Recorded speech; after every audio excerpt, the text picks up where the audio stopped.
গুৰুজনাৰ জন্মভূমি বটদ্ৰৱাত 2021 চনৰ ফেব্ৰুৱাৰী মাহত ভাৰতৰ গৃহমন্ত্ৰী অমিত শ্বাহ ডাঙৰীয়াই বৃহৎ প্ৰকল্প এটা ইয়াৰে আধাৰশিলা উদ্বোধন কৰিছিলে আৰু প্ৰায় 200 কোটি টকা ব্যয় সাপেক্ষে এই প্ৰকল্প সেই সময়ত আধাৰশিলা স্থাপন কৰি আৰু আজি সেই বৃহৎ প্ৰকল্প ইতিমধ্যে সাজু হৈ উঠিছে আৰু অহা 29 ডিচেম্বৰত গৃহমন্ত্ৰী অমিত শ্বাহে আহি লৈ পেলাই এই বৃহৎ প্ৰকল্পটো উদ্বোধন কৰিব আৰু তাৰ বাবে আজি নগাঁৱৰ এই বটদ্ৰৱাৰ এই প্ৰকল্পত আহি লৈ পেলাই পৰ্যবেক্ষণ কৰিছেহি মন্ত্ৰী পীযুষ হাজৰিকা, মন্ত্ৰী কেশৱ মহন্ত আৰু নগাঁৱৰ 3 বিধায়ক ৰূপক শৰ্মা, জিতু গোস্বামী আৰু শশীকান্ত দাসে আৰু প্ৰায় 160 বিঘা ভূমিত এই বৃহৎ প্ৰকল্পটো সাজু কৰি উঠা হৈছে আৰু নগাঁওবাসীৰ কাৰণে এয়া এক গৌৰৱৰ কথা আৰু সমগ্ৰ ৰাজ্যতে এয়া এক বৃহৎ প্ৰকল্প বুলি ইতিমধ্যে সকলোৱে গম পাইছে আৰু যিহেতু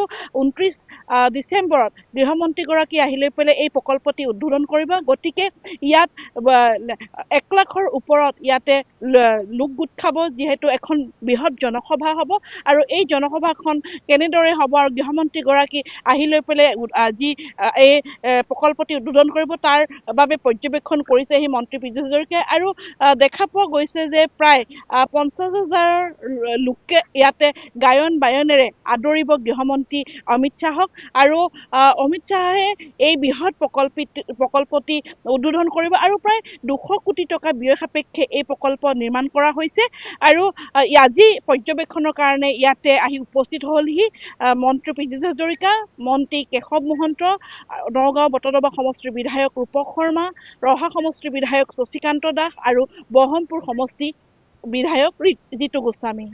পৰ্যবেক্ষণৰ কাৰণে আহিছে, কিমানমান মানুহ ইয়াতে সমবেত হ'ব আৰু আমি ভাবিছো 50,000ৰ অধিক লোক ইয়াত সমবেত হ'ব আৰু এইটো এটা আমাৰ অমিত শ্বাহ ডাঙৰীয়া আৰু মাননীয় মুখ্যমন্ত্ৰী ডাঙৰীয়াই ৰাষ্ট্ৰৰ বাবে ইয়াক উৎসৰ্গা কৰিব।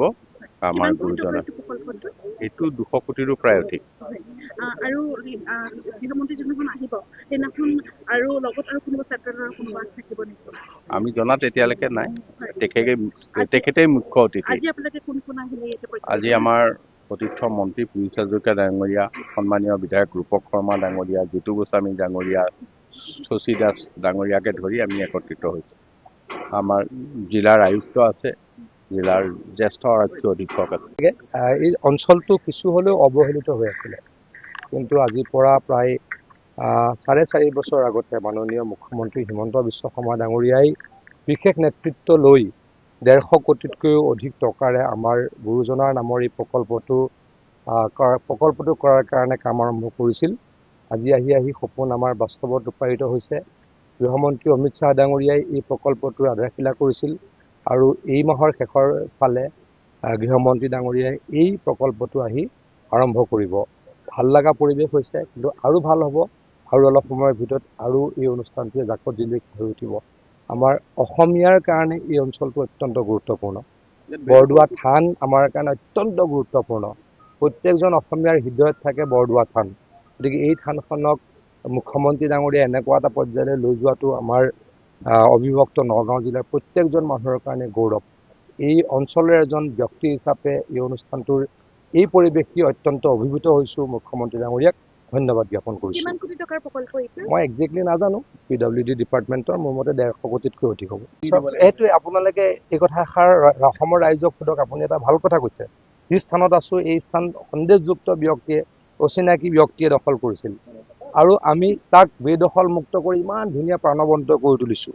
ইয়াতো যদি আকৌ গৌৰৱ গগৈ ডাঙৰীয়াই দি দিয়ে, অসমৰ অৱস্থা অতি বেয়া হ'ব। অসমৰ অৱস্থা তেওঁলোকে বেয়া কৰিছিল, বেয়া কৰিবলৈ বিচাৰে, কিন্তু অসমৰ ৰাইজে সিদ্ধান্ত ল'ব ভাল হ'ব বিচাৰেনে